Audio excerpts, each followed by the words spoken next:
Hello everyone, today's video is on the home front for World War II, and it's going to be done in two separate segments. So this first part is specifically on how people are going to be asked to sacrifice during the war effort. So the first question to answer is, why did World War II end the Great Depression? We just finished studying all about this and the fact that it went from 1929 to 1941. Well, the reality is the conversion from consumer to a wartime economy just jump-started everything. There were so many jobs to be had. And if you think about the fact that places like Boeing, who are making passenger airplanes, are now converting to planes for the war effort. And companies like Ford Motors, for example, that were previously making automobiles for consumers, they're now making tanks, as you can see in this image below here. And we were really surprised when in one single month, we were able to produce 4,000 tanks and 4,500 planes in 1 month. First of all, that requires a lot of jobs. And actually, a lot of people moved to the West Coast, to places like California, because that's where the jobs were. Boeing, for example, in Long Beach was a very important place that people came to work and to they had so much opportunity. Another place was in the San Francisco Bay Area, particularly in Oakland, and they made a lot of the ships and everything. And so there's a lot of jobs, and there's this massive migration of people over to the West Coast during this time. But because of the National Defense Act that allowed the president to be able to make this request to convert from a consumer to wartime economy, it just jump-started everything, and the Great Depression was finally over.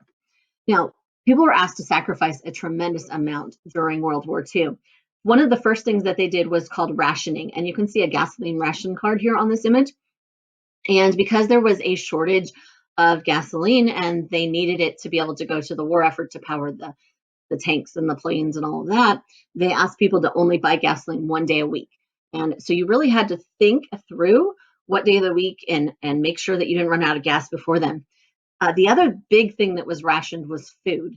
And so each member of the house would get a ration card, and you'd have a store that you went to, and you'd be given something like maybe an egg a week per person. And you had to really think about, how am I going to spend this? What am I going to do with this egg? Am I going to have it for breakfast? Am I going to put it in a cake? And so there were a lot of recipe books that were created as part of rationing too, so that people would know what they could do and how they could maximize the amount of things that they had. And part of the reason for this was to ensure that there was enough that was going to the soldiers overseas. And I'm going to jump down to the Victory Gardens for a second, because it goes with that, the idea that they asked people to plant their own. And this is just like World War I, where they wanted people to grow their own vegetables, things like carrots and squash and zucchini, because they wanted the big, huge farms, the agribusiness, to be able to supply the food for the soldiers overseas. Another thing that they did was to restrict clothing. And they said, for example, to women, please do not wear pantyhose, because pantyhose, the material from that could be used in parachutes.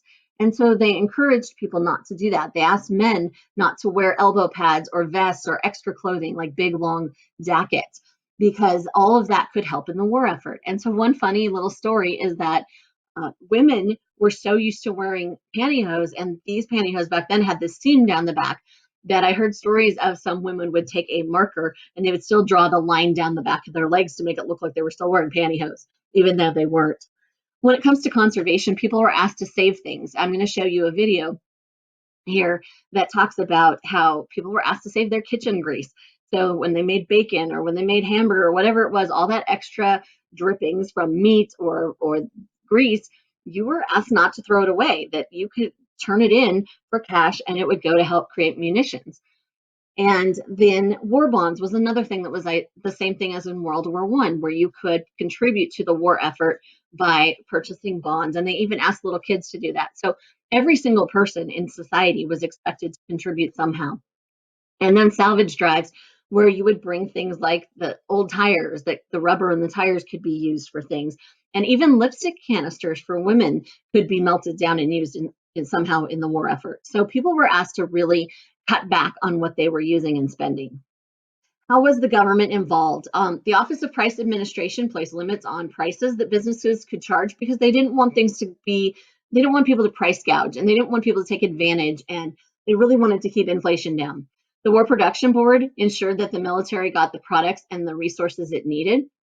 partly through asking people not to have disputes and strikes and all of that.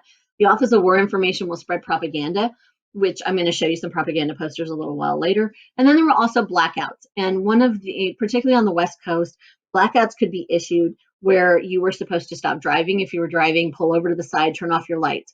Stores were required to turn off all their lights at night. If there was a blackout, you were not allowed to have a bonfire or to have any lights on in your house. You had to have special blackout curtains or else an internal room that had no windows. You were not allowed to have cigarettes or light a match or anything. They were very strict because the idea was they wanted the Japanese to think that they were still over water and not be able to spot any ships, particularly that we might have in the harbor as well, because they wouldn't be able to see them if there's no lights on anywhere. So it was really important people followed those rules. Here are some of the different propaganda posters, and there's 3 styles of propaganda posters. One of them is patriotism, which you see with the one on the right. Are you a girl with a star-spangled heart? Or join us for victory job, dig on for victory. Those are all patriotic. Then you also have the idea of fear, which is the top left corner of, you see the hands of the Nazis and the Japanese that say, buy these victory bonds, because if not, they're going to get our women and children. So they're trying to instill fear in you. And then the last one is guilt. And you look at the bottom left one where it says, when you ride alone, you ride with Hitler. And I've seen another image where there's this soldier and it says, are you really doing all you can to help him? And it just makes you feel like, oh my gosh, nope, I'm not doing enough. All right, I feel guilty now. I'm going to go help. And so that was really how they did it. Again, patriotism, fear, and guilt. So for our second part, we're going to talk about women and minorities, which I spelled really badly here, but I don't want to start this video over. So there you go. Even teachers make mistakes.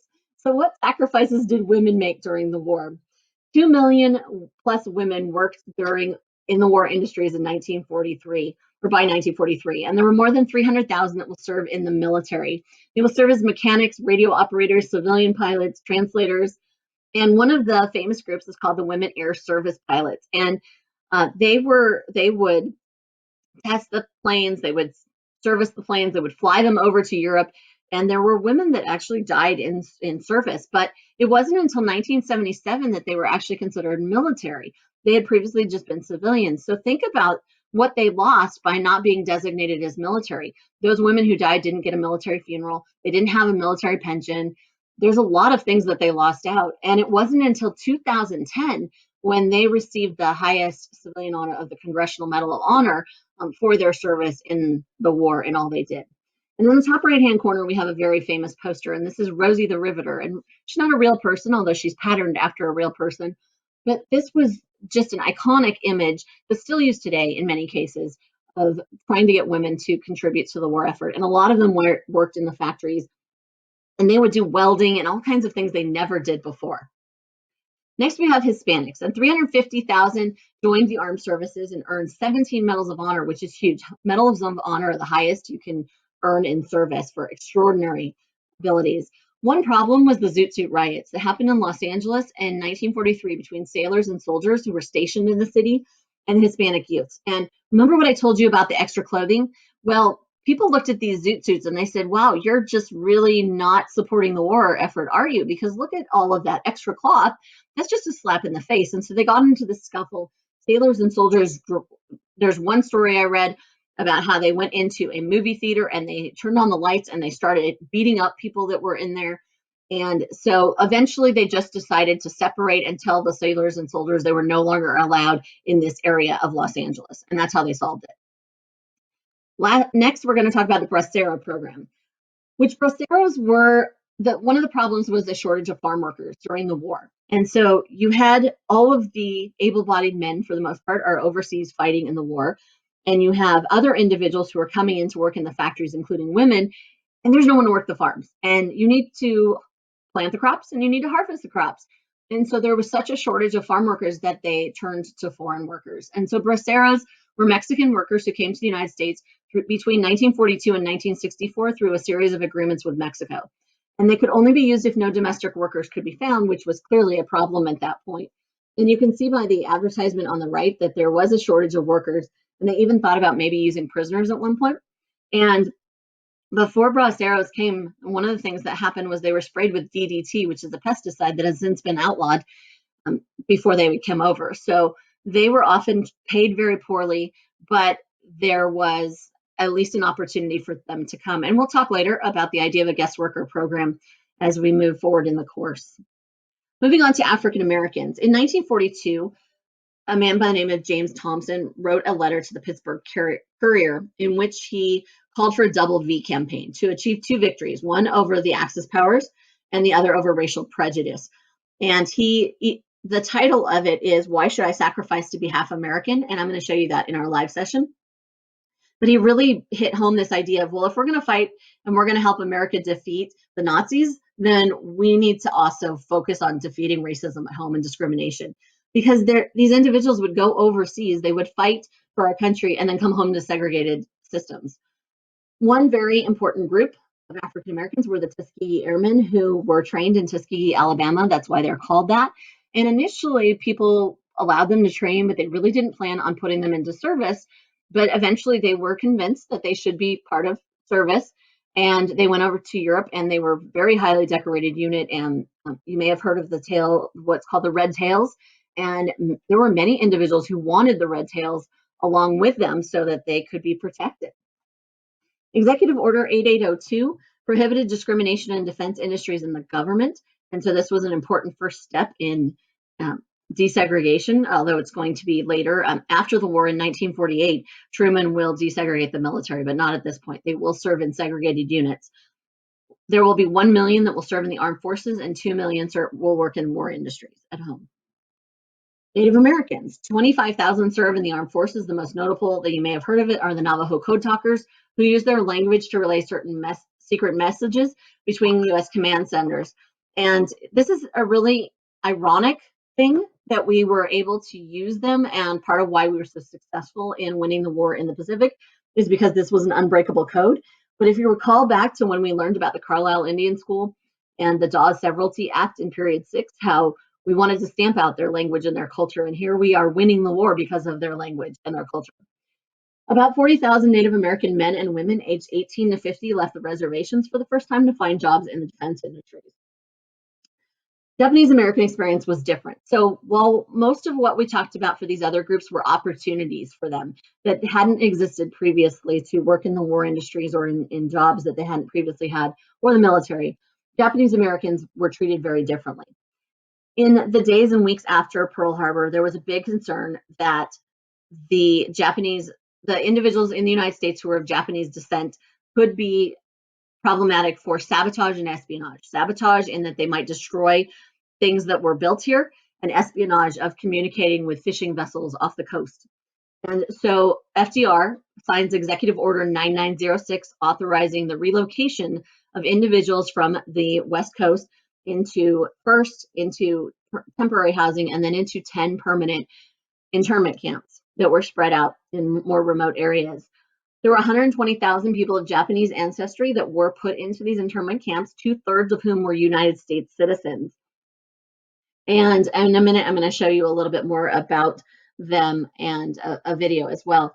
But at the same time that these individuals were being put behind barbed wire fences with armed guards and being contained, you had a very highly decorated unit of soldiers fighting in Europe called the 442nd Regiment. And they were in a segregated unit, but they had a very high incidence of loss of casualties, but they also had a very high incident of decorations in terms of medals and things that they earned. One individual by the name of Fred Korematsu decided to sue, saying that you have taken away my freedom without due process of law, and I have done nothing wrong, and I have not had any kind of a trial. Therefore, what you're doing is wrong. Well, the Supreme Court at the time declared that they were allowed to do this and to intern the Japanese Americans as a matter of national security and military necessity. And Korematsu continued to fight, and eventually this was overturned, but not until 1988. But at the time, there was this case as well as Hirabayashi versus United States that both said internment is legal at the time. Today, the United States recognizes that that was the wrong choice to make. And in 1988, under Ronald Reagan, there was a formal apology that was issued, and all living members who had been interned received $20,000. Well, a lot of people didn't want that money because they considered it to be blood money, and it was they said, well, if I accept it, then it means what you did to me is okay. And some of the individuals that were in theater and actors and everything have become very outspoken individuals. One such individual is George Takei, who was part of the Star Trek series, and he is very outspoken and talks about this still to this day. So I'm going to show you a couple more pictures and tell you a little bit more about life at Manzanar, because this is the one that's closest to us, and it's up on the way up to Mammoth, for example. And I have visited it. They have recreated some places where you can go and walk in, including the mess hall where the people ate, and they've recreated some of the barracks and all of that. And when I was there, it was summer, it was July, and it was 107, 110 degrees outside. It was very hot. And as I stood in the mess tent, I could just hear the wind whipping through, and it was banging on the door. And you can imagine that in the summertime, it's very hot, and in the wintertime, it's very cold. And just, it's a barren, remote area where there's not much around. And one famous book was written called Farewell to Manzanar, and this is her description of the first arrival and how they pulled up just in time for dinner, and the mess halls weren't completed yet. An outdoor chow line snaked around a half-finished building that broke a good part of the wind. They issued us army mess kits and round metal kind that folded over and plopped in scoops of canned Vienna sausage, canned string beans, steamed rice that had been cooked too long, and on top of the rice, a serving of canned apricots. First of all, it doesn't sound that appetizing, but let's keep going. The Caucasian servers were thinking that the fruit poured over rice would make a good dessert. Among the Japanese, of course, rice is never eaten with sweet foods, only with salty or savory foods. It would have been impolite. I was horrified when I saw the apricot syrup seeping through my little mound of rice. So imagine that you're now in this desolate area where you pulled up and there were armed guards and barbed wire fences, and now you're not even being served comfort food. And then this is the description of her after her first night. We woke early, shivering and coated with dust that had blown up through the knotholes and in through the slits around the doorway. During the night, Mama had unpacked all our clothes and heaped them on our beds for warmth. Now our cubicle looked as if a great laundry bag had exploded and then been sprayed with a fine dust. So one of the problems was these barracks were pretty much empty. There was no privacy. And so one of the things that people are going to have to do is to figure out, how can we create some semblance of normalcy in this? How can we create some kind of privacy with this? And I do want to mention a story about one man named Ralph Lazo, and he was a Mexican-American teenager, and he was really good friends with several Japanese-American families. And when he saw them leave, he was angry, and he said, this is not right. They're Americans just like me. So he is the only known individual who voluntarily went to Manzanar. And he went and he told his dad he was going to summer camp. And eventually his dad found out where he really was, that he was in Manzanar, and he let him stay. But Lazo continued his education there, and he ended up serving as class president of Manzanar High School. And so you could consider him to be a hero, possibly, for willingly sacrificing his own freedom to stand up for justice. And there's actually a video that he made called Stand Up for Justice. Well, this is the last slide, when President Ford, on the right, you have President Reagan. As I mentioned, he in 1988 signed this bill giving $20,000 to survivors. And President Ford made this comment about it. We now know that we should have known then. Not only was the evacuation wrong, but Japanese Americans were and are loyal Americans. I call upon American people to affirm this with me, this American promise, that we have learned from the tragedy of that long ago experience, forever to treasure liberty and justice for each individual American, and resolve that this kind of action shall never again be repeated. We now know that this was very wrong, but at the time, I mean, neighbors turned on neighbors, and people just looked at people that had looked maybe even like they were Japanese American and thought that of them as the enemy, simply because we were at war with Japan. And I vividly remember in the days following the attack on 9/11 that there were individuals who said, oh, we should round up anybody that's Muslim American or Arab American, and we should put them into internment camps. And of course, as a history teacher, that my mind flashed to Japanese internment. And thankfully, there were enough cool-headed people that said, whoa, wait a minute, we've tried this once before, and we now admit it was a huge mistake, so let's not ever repeat that again. And so we didn't, thankfully. But that's part of why we study history, so that we understand what we did in the past, what mistakes we made, and we can, in the face of an opportunity or a choice whether or not to do it again, say no. And so this is the video about women and minorities as well as the home front. and we'll cover more in live class. That's it for now. Thank you.